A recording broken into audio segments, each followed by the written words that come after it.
What is going on, everybody? Welcome back to the channel. After Sound here, bringing you Splinterlands content every single day. We also stream right here on this channel every Tuesday, Thursday, and Sunday morning. So come by and say hello. Yeah, I know it's been a bit of a crazy week, and I had family in town, so the content hasn't been coming every day as is usually promised. But what a terrible week to take some time off, just with everything going on.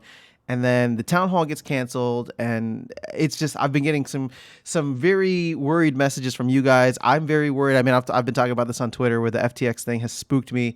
But we got some cool stuff within the game that happened yesterday during the regular maintenance window. So I want to focus in on that. And like I said, family is back, or family's back home now. So hopefully the content will continue or get back to its usual. I will be streaming a normal time on Thursday and this upcoming Sunday, and then obviously we'll have another holiday next week, but I'll figure it out and try to make sure that we're keeping the content live, even if things might slow down just a little bit. So let's jump in. This is for the 11.15 update. There are I believe there's three major things that I wanted to cover.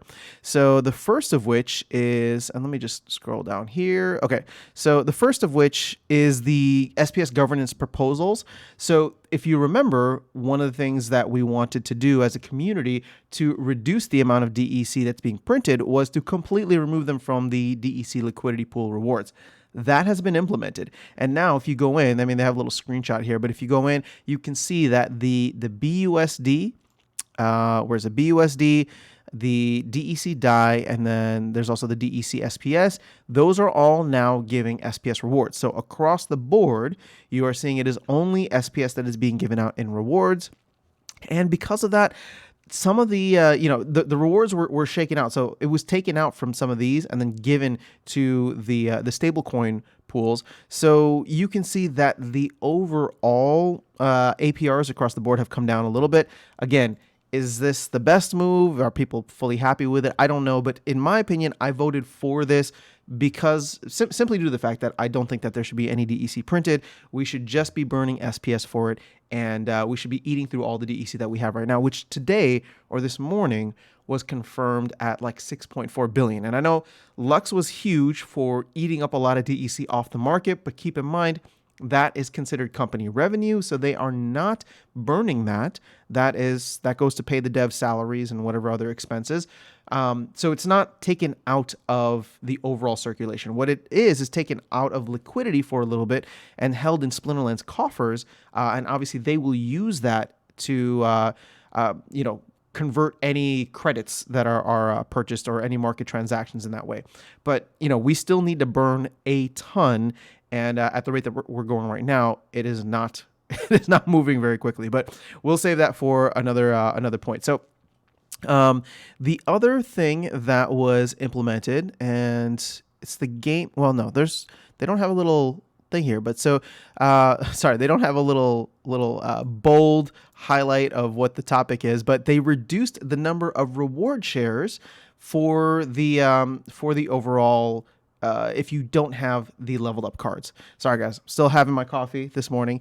But these are the two game proposals. So the first of which was the DECLP rewards. The second of which that we voted on was to reduce the reward shares for non-leveled up cards. And this is something that is trying to attack more of the multi-account mass bot farm issues and ratings inflation. It's not the perfect fix for rating inflation, but it is, in my opinion, something that is worth trying right now. So I did vote for this. So that has been put in, and we should hopefully see rewards in silver and gold primarily start to be start to rise on average, because of the fact that now all of these mass bot farms that were using rating inflations to get up into gold, all they needed was the power, but they could still play with single BCX cards.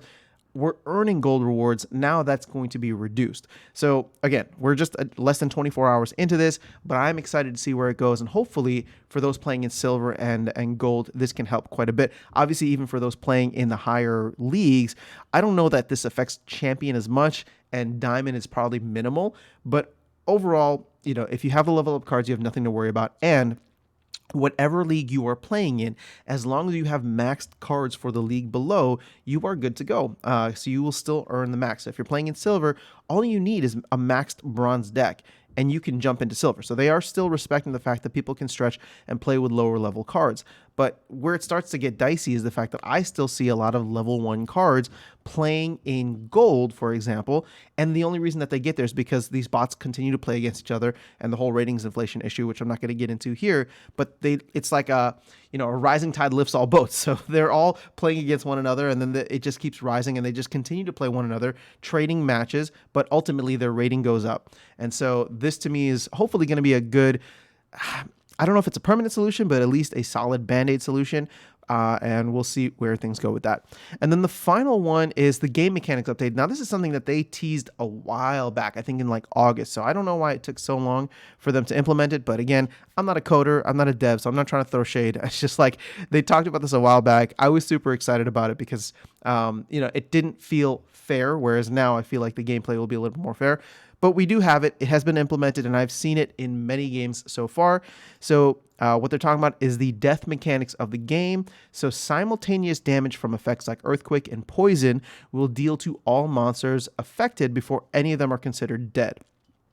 So trample, blast deaths, and then any monsters that have resurrection, or the big one for me is scavenge, because every time a monster dies, any monsters with scavenge would increase by 1 life. And if you notice how poison or earthquake are implemented, it usually goes to the bottom player first and then the top player. So if you're on the top and poison or earthquake is taking out your opponent's monsters, you might just get away with having blight or another scavenge monster pick up some life so that they stay alive one more round, which could be the difference in the game. So that is no longer going to be an issue.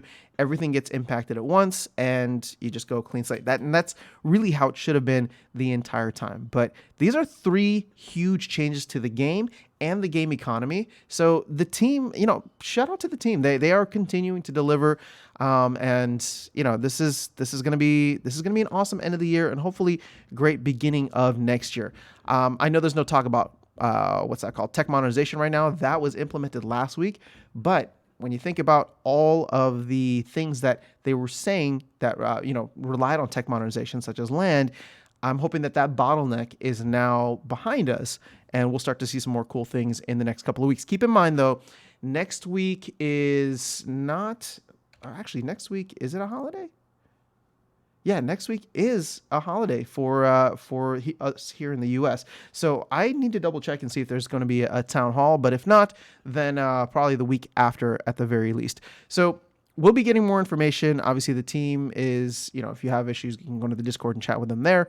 But overall, this has been great. Lux Vegas has been fantastic, so that went live. And then I don't think there's any other general updates that we need to necessarily dive into here. Those are the big 3 things. Let me know your thoughts. I will catch you on the next video and see you around the game. Take care.